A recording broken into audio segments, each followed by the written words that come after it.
for that, Kanor. We are your two favorite casters. Yes. I'm Midgeman, and I'm joined here by Adaway. This is the only match I get to cast today, so I'm really excited to be sharing this with you. Of course, this is our 2v2 show match. There is a few changes to our normal setup. They've got some modified game saves, so they've got some little more factories to play with in these two games. Because I found out yesterday they were meant to have a modified game save, and then Tommy forgot to load it. So that was actually just base game Nanshin ROM. Just the standard setup. Yeah.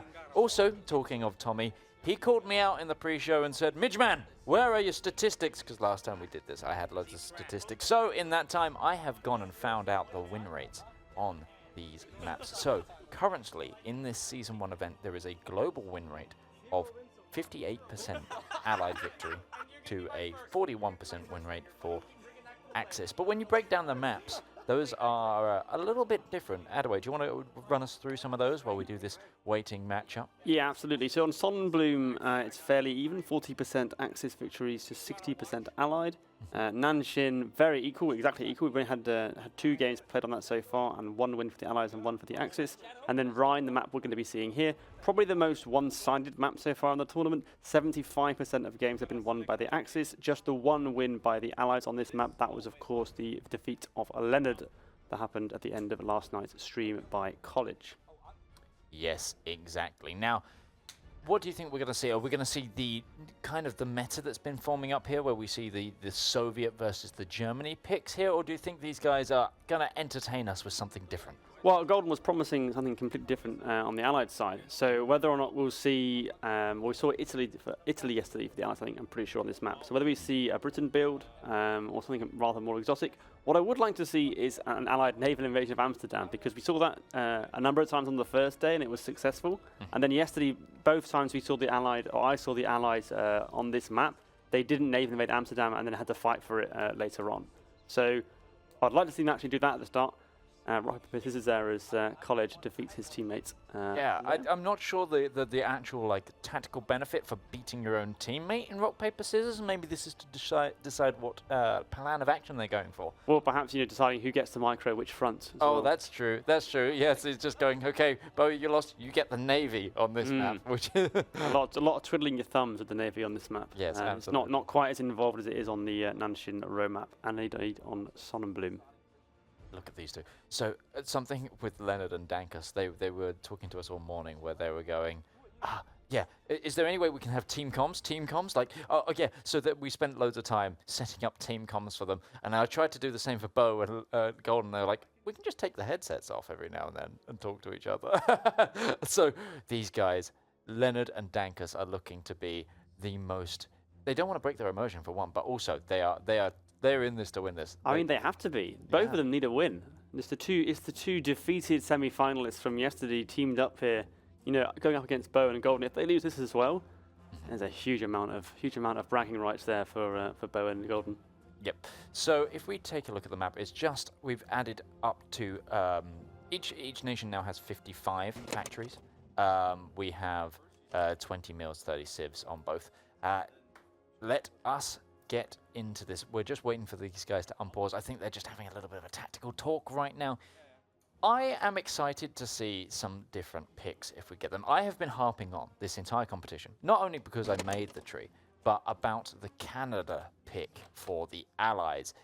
We haven't seen it yet at all, but it is sneakily it's got some real interesting stuff. For example, if we look into the Allied tree of it, what you don't quite realize, because it isn't as clear, you have the Commonwealth pick here, which automatically gives you the 7th Armoured Division. You go down the Canada side, you get you get a 20 width Armoured Division, which has mechanized in it.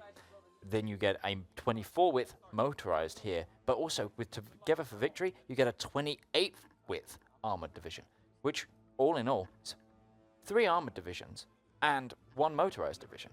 Yeah, absolutely. I think for the Allies, the difficulty is deciding which faction you're going to counter the German tanks with. We've seen, I think, more or less every game the Axis have played on this map with the German picks. They've been victorious. It was only, I think there was an encirclement of tanks in the most recent one. So it's about how you counter that. And we've seen Soviet counters to that, and the Canada one also provides a large number of tanks. which will be very useful. But these battles on the Rhine map have sort of centered around those German tanks, and whether you can counter them or whether they're going to relentlessly smash your lines and make any attempt to try and encircle them irrelevant, as CMOPS was doing earlier on yesterday. Yes, well, famously as well, CMOPS in the first ever matchup on this map lost his heavy tank, but still pulled out a victory for the Axis. He did, yeah. Even as he pushed his tank got encircled, so it can be done. It's not necessarily a death sentence if you lose that tank. Yep. But it's your biggest ace in the hole as the Axis side is those German heavy tanks. Absolutely. One of the things we've noticed a lot on this map as well is because of how the micro tends to go, one kind of lower or upper half of this map gets overly exploited because someone has to pull their troops away and pull their focus away from it as they micro intensively on a zoomed in part of the line. Now that we've got 2 players on each team in each nation, we're going to see far less of that. It's going to be a lot of trying to exploit gaps quickly and together, but also not drawing the attention of both players. Otherwise, it might be game over there. I'm really looking forward to see what these guys come up with. The time is rolling, so let's actually take a look at some perspectives here. Let's go into Lennard, the mastermind of Team Lennard Dankus. Normally, not looking at anything really yet, except for getting the tech sorted and a spy network going. You can see them just constantly chatting to each other and planning. The other two seem more likely that they're just kind of having fun with it. A couple of games of rock, paper, scissors, etc. Let's quickly just flip over to Team Bo. This is Bo's perspective here. There they are, chatting away. Deep in thought, in fact. Deep in thought, but the time is rolling, so they're not really clicking anything. They've got their basics set up, and I am slightly concerned of our observer overlay, so we're going to keep it on the people's perspective here. Our games here seem to be a little bit so but with Lennard, I think the interesting thing is with it being a 2v2, it might really play to his strength. He obviously lost the semi-final against College in that deciding round based on micro. You know, he obviously got overwhelmed. There was loads to do. He was microed into one part of the front. He didn't see another push coming. The fact there's 2 of them means they can manage the front more effectively together. And so that might really play into their hands and allow Lennard to keep his head cool, make sure he's executing that build order exactly right, which is his main strength in this format. Just adjusting my own perspective here. So yeah, the early builds so far, they've both gone down the industry tree so far as I can see. Yeah, this really seems to be the new meta that's evolving, where people are going for those early civs and those early mills just to get that build up, because they've realized that they don't need the XP just as quickly. I'll be intrigued to see which XP they are mining first. It seems to be air from both of them. Yeah, absolutely. But one difference we've got so far is there is an Axis intel agency up, and there is no allied equivalent at the moment. Nothing being queued up by the allied players. So there's an immediate difference. That's of course 5 civs being sunk into that by the Axis side. I'll see if they are. They're going straight on to research economy civilian within that. So a clear play into that by Lennard and Dankus. Not something that Bo and Golden are countering at the moment. Yeah, just throwing it over to you. Just let's have a look at the production lines here, because obviously they've got extra factories to start off with. How are they utilizing them thus far? Well, so far it's pretty much what we've been expecting in the 1v1s with the smaller factory count, all into guns and trucks so far on the Axis side, and over on the Allied side we've got trucks, artillery, and infantry. Quite 6 factories on artillery and 15 on guns. So a more balanced build here for the Allies, potentially looking at getting some significant artillery into their infantry divisions in a way that the Axis might not, and then some trucks there. Logistics and motorized later on in the game. Yeah, Golden was really heavy on liking those 2-width motorized divisions and how they were being utilized. So I really expect that we might see some of those. Yeah, 10 widths on the Axis side here. The division template has been renamed, so it does seem like they're going straight for the straight 10 widths. No real focus on getting artillery or anything else into those divisions. So really sort of looking for tanks to provide the punch on the floor, on the ground, and then try and win the air war above. Yep, absolutely. Just a little bit about the map picks today for these show 2v2s. We decided the maps on our end, so we went for Ryan and Nanshin for the 2v2s, mainly because they were the saves we had set up. But also, we then allowed our player teams to win a coin toss to pick the faction. Bo's team went first with the coin toss. They won their coin toss and picked allies for this map. And then we threw it over to Team Dankus. They lost their coin toss, which meant Team Bo got to pick for the second map, and they're also allies. So we're going to see a flat allies and Axis, same from each team on these two matchups. Yeah, interesting. So Bo, his teammate choosing allies again, exactly the same faction that they played yesterday in the show match. So Bo wanted to rerun that scenario from the same point of view. And then, yeah, interesting they chose allies for the Rhine map because it has traditionally, well, so far in this tournament, been a very strong map for the Axis players. But as Golden was saying before the game started, they must have something up their sleeve. Yes, absolutely. Obviously, in these industry phases, it's now become a thing of people are just powering through these industry. And now that this like XP meta has developed, it's really interesting to see when those fighters or those CAS go into production. And in fact, the allies have already started their fighter 2 production. Yeah, absolutely. And over on the allied side, we have got some interesting research. Landing craft going into research for the allied side, which will increase their naval invasion capacity, as you might know, but also it enables floating harbors. So there is a real thing here around naval invasions using floating harbors to prevent them losing supply, and that this might be a sign of the sort of left field strategy that Golden was talking about in the interviews before the game started. Yep. We're also seeing the fighters going into production even heavier for the Axis players. Yeah, five fighters now for the Axis, and the allies, yeah, just going straight into we've got nine now on fighters as well. So both sides are, they really do want to win the air war. Yeah, really do. Also, with these added factories in the early game, it means that we've got a large amount of infantry equipment now in storage because they've been able to ramp up that production nice and early. So we're going to see a lot of precedent for this air war to be the forefront, because CAS is going to be what puts the nail in the coffin of any advance. Yeah, absolutely. With the increased factory count, it's a 2v2 scenario. There is going to be a different dynamic to this game than when we've seen it in the 1v1s. There'll be more divisions on the field. There'll be more aircraft above, and so the progression of the game and the relative strengths or weaknesses of having 10 wits or having divisions with artillery in them are going to shift even as we play this. Yeah. The real question now is going to be, what will be those faction lock-ins?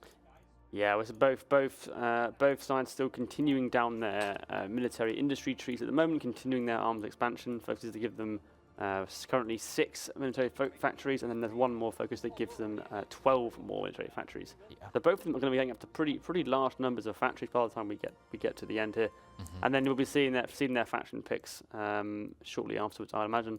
Yeah, in my head, Dankus and Lennard seem to be creatures of habit. I think we're going to get the telltale Axis heavy armor play here from them. They know how to tank micro. It's kind of their wheelhouse. Dankus was made famous from, being able to micro some really insane heavy tank pushes across a flat line. This is what he trained for. However, the other two could know that, and that could be their downfall in that pick. I'm really, really excited to see what Golden and Bo come up with here. Yeah, this is the most traditional Hoi experience on this map. So something that might play into Dankus's hands here. It will be interesting. Basically, we're waiting at this point to see the two faction picks. If the Axis have gone for the German side, as we imagine they will, then we have an idea of the kind of shape this round will go. The Allies possibly going down the American tree, as we've seen a few times, or the Russian tree, or maybe as you say the British one. There are more. I think it's more likely that we get a variety of potential Allied picks to Axis ones. There's been a real consensus around the German pick for the Axis on this map. Yep, absolutely. We just saw the CAS build go in there for Team Dankus Lennard. It's a very solid design. So that is, once they've started producing that in heavy amounts, it is going to absolutely destroy things on the ground. Those supply lines better be protected. I wonder if we'll see an armored train tech early for the Allies here once this round of research finishes up. Yeah, logistics is going to be a serious issue inside this game. We've not seen a lot of supply issues, supply problems on this map. But with the increased number of factories, the higher numbers of cast, the more logistic striking, they're going to be able to take out more and more trains of each other. So we could see supply and striking via cast coming to the equation as this round progresses. Yep. It's really interesting to see that the Bokoen and Golden picked allies for this map, considering its win rate so far in the tournament that we've seen. Obviously, win rates are meant to be broken, especially if you've got a new idea and a way to flip the coin, then, of course, go for it. But it seems just in the nature of this map to be so Axis heavy at the moment. It's really, really shocking that they didn't pick the Axis for it. Yeah, just an update here on my side on the intel agencies. We do have an allied intel agency. They've done the cryptology department. They're heading quite far down to decrypt the cipher, and that combined with the landings research they've done makes me think they are heading for a real naval invasion play. Because some of the bonuses you get when you decrypt the cipher is a reduction to the invasion penalty, higher planning, and so on. And we have seen a faction pick from the Axis side. Forget everything that I was saying about the German heavy armor. We have the Imperial Japanese military coming on in. What on earth are they planning? We have not seen the Japanese on this map yet. This is completely uncharted territory. This really is. I mean, you imagine they're going for the Imperial Japanese Army, which hasn't been picked once yet in this event. You wouldn't think they want to go for the Navy on this map particularly. So what is it inside this tree that they have their eye on? Well, it does give you some really strong infantry divisions, and we have seen in various parts of this competition that the infantry, heavily weighted infantry, it has been doing seriously well. Also, the production cost on infantry equipment. They know that there's a Logi war coming. They know there's a CAS war coming. They want better guns faster constantly so that they don't run out. Obviously, there's also recruitable population factors in this tree. We saw Lennard on this map run out of population. Absolutely. And it's also knowing that this is a show game, they might want to do something silly with bicycles. That is the other thing that we might see here. It is the dream. It really is the dream. Do we have an allied? We've got a Commonwealth. We do. Pick. We have a Commonwealth on the allied side. So it may well be the Canadian pick you were talking about. Or the good old 8th Army, which has been a solid pick throughout this, throughout both last event and this event. Absolutely, yeah. So potentially tanks or the more well-rounded infantry divisions on the allied side. It's interesting they didn't go for the US, because I was looking at the intel agency picks and on the research of floating harbours, maybe we were going to see like a USMC build to really launch some crazy naval invasions on the German coast. Yep. Focus is researched here, and we're just waiting to see what they go down in terms of the second mutually exclusive pick, whether to go down the Canadian tree or the British tree. Both teams, well, Golden and Bokoen deep in conversation. Yeah. Lennard and Dankus deep in thought. Yeah. There's a lot of comms coming from Lennard where it's like, Dankus, we're doing this, and Dankus is kind of just nodding, yes, I can control this, we can do this. And the other two are just very, very vocal, very discussion heavy, and it's really interesting to just watch these two teams as they match up here and how they're handling this 2v2 situation. Yeah, also all the divisions there on the front line for the Allies. They're in position very early on. I'm not sure if the Allied Axis have the same. No, they're much weaker on their front line currently, keeping their things. But they're trading up a huge amount of 10 wits. So they just rush deployed 21 divisions of 10 wits, and are queuing up another 20 odd. So the infantry templates we haven't actually looked at yet. Actually, I'll bring it over here so we can see on the templates. Sure. So infantry on the Allied side, they've got some standard 10 wits, the exciting cavalry brigade with recon, a 2-width motorized. We've seen 2-width motorized a number of times on this map, causing havoc. Another 12-width infantry template and an armored division, which I believe they have designed, or they haven't done focuses yet to get. That's the 7th armor that gets spawned in. Right. Okay. From the first one, so they've got one armored division down on the ground already. Over on the Axis side, if we look at their templates, we're going to see, well, literally just 10 wits, and then the military police they've created. So very, very basic so far. There's a motorized one that just came in though, which is 10 width motorized with motorized recon. So it's a much more sizable motorized company than the ones the Allies are fielding at the moment, and they're doing Imperial Japanese Army. Oh, okay. So we are going to see the bicycle pick, perhaps, here, friends. Yeah, I mean, Imperial Japanese Navy would have been a very, very unusual pick for this map because the Navy is ultimately quite peripheral. It can have an impact on the native nations of Amsterdam and so on. I love the idea, though, that they want to try and like sail the Yamato down the Rhine just to get our cyclone. I mean, it would be unusual. We wouldn't have seen it before. Really would. The Allies have not yet picked. They have now Commonwealth 8th Army. So they're not going for the Canadian tanks. They're more interested in the 220 width Anzac divisions and the 20 width division you get with the 4th Indian Division focus. Tank hunters, maybe they were thinking about countering tanks, but they may know by now they've gone Japanese. Into the SAS, paratroopers. Okay. Oh, you love to see it. Yeah, we do like to see I mean, paratroopers, naval invasions, bicycles. I mean, what more do you want?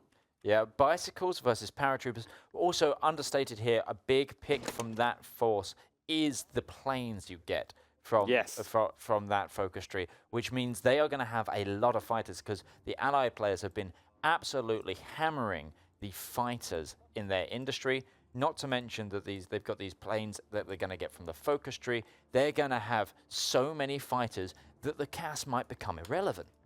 Yeah, absolutely. And just a sign here of the production. There are now 53 mills on each side, which is a huge number. And the Allies are building floating harbours. I have got floating harbours under construction in the Allied tree. Okay, we are going to see some really, really bonkers tactics coming out here today. You can see already they've already put the lines. They're going right around the back. They're not even going for the VPs. So for those of you who don't know, in these scenarios, there are VPs that people need to hold to win. Or you just capitulate them. Or you capitulate don't even bother fighting the victory points. They're across the Rhine. They're going way across the Rhine. They're going to the heart of Berlin. Truly, we are 60 days now. This is the galaxy brain approach to the across the Rhine map. Why even bother fighting the victory points when you can just capitulate them?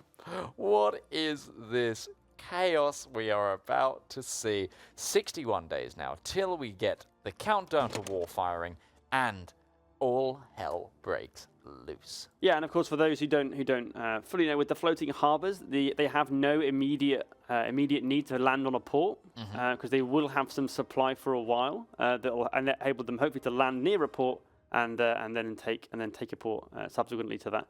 And if they can get into this area and Dankus and Lennard don't see it coming, it's not far to Berlin, and they have got that 2-width motorised template. Yeah. They really do. Of course, getting Berlin won't directly, instantaneously. Well, Berlin and Hamburg, and then there are other important ones on the coast. I think if they can grab Hanover, Hamburg, and Magdeburg, I think they might capitulate. They might need Weimar as well.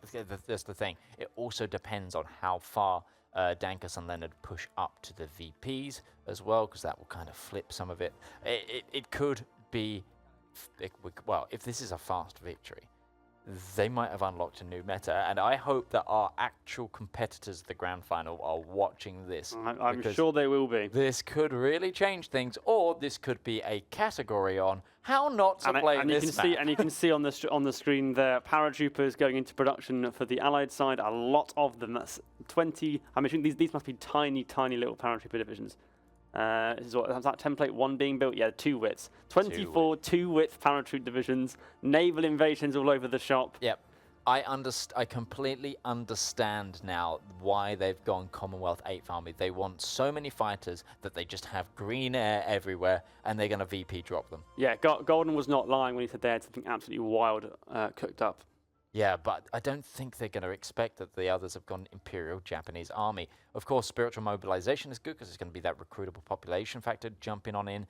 The bicycle messengers, of course, if we do see those, that would be amazing. But one of the really interesting points in this tree is Warrior Spirit, which allows the use of the Last Stand command ability at a greatly reduced cost and adds division defense plus 10%. So they are going to be very hard to dislodge once they get into an area.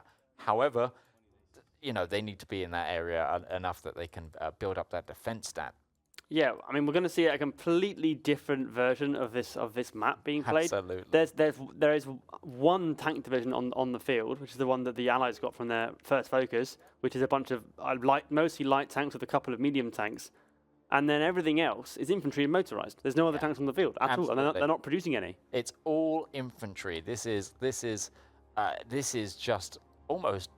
Why fight World War II when you can just fight the Somme? I was going to say this is very World War I, including the bonkers naval invasions. Exactly. As well. I mean, yeah, we are deep in the First World War. They know this is Hearts of Iron, right? This is a World War II game, but hey, this is wild. There's always room for a crazy naval invasion. I am looking forward to it. We are just 9 days now till the countdown of war. Let us get an overview of everything that's going on. Let us go. We are almost ready. I'm going to have my perspective here looking at the Allies just because these invasions are the wildest.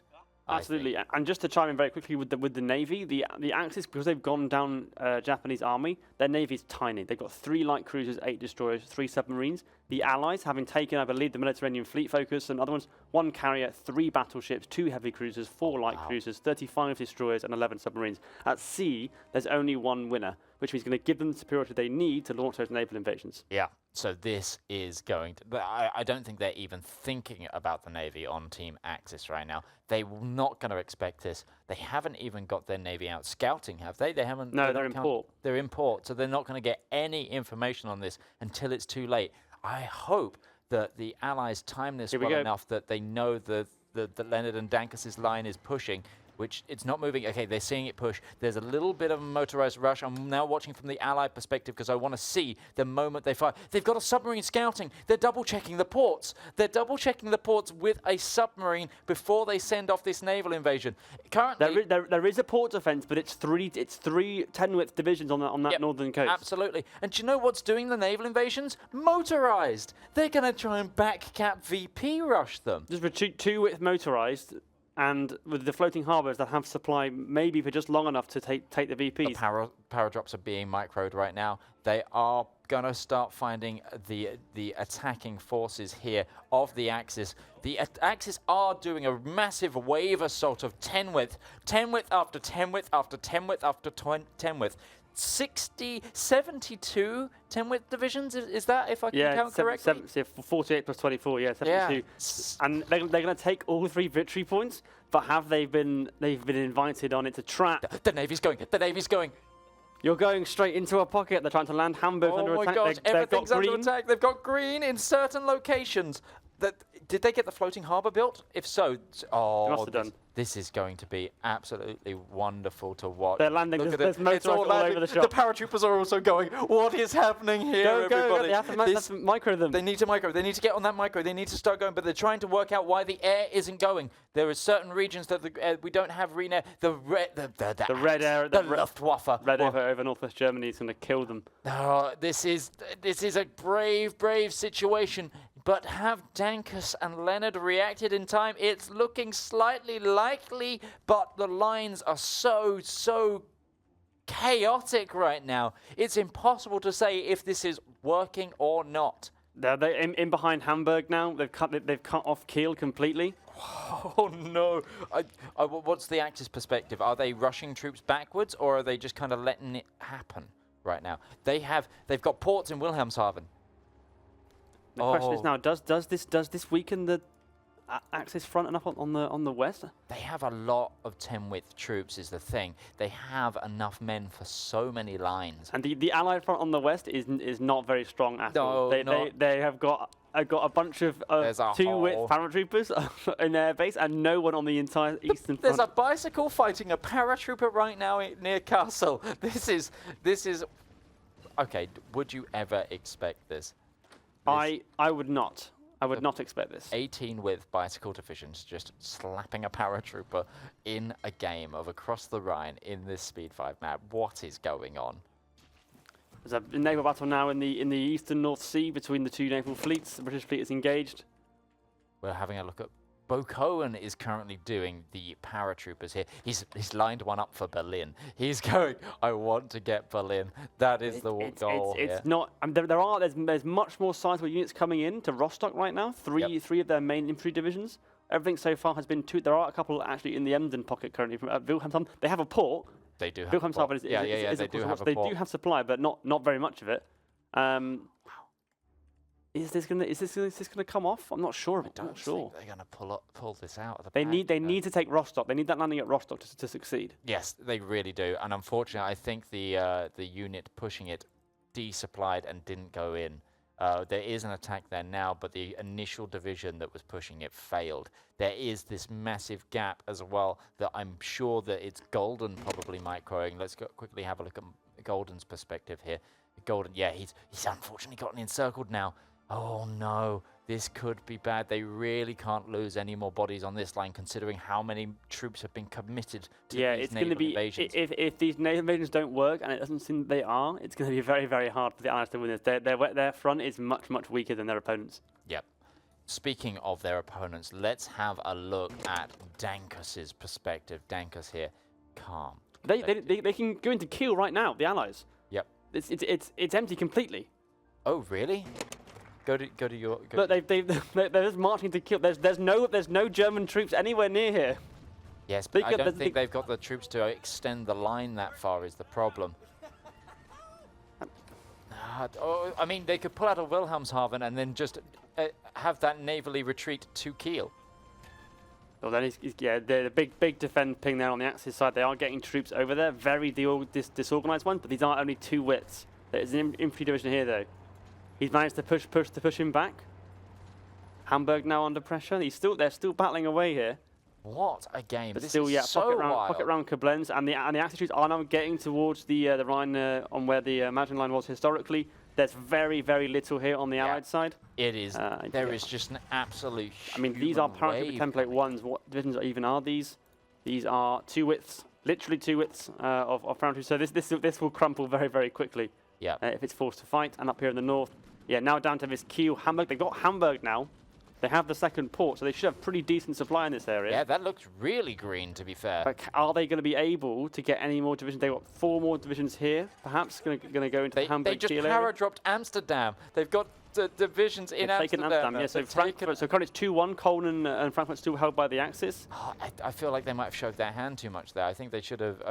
Waited and tried to do that slightly towards the end a bit more, perhaps. The Anzac division's getting spawned in now. They need every man they've got to plug the holes in this line. There is an encirclement. 2 divisions are going to be destroyed here from the Allies away from that hole. There goes the 1 pop. There is incoming the 2nd pop.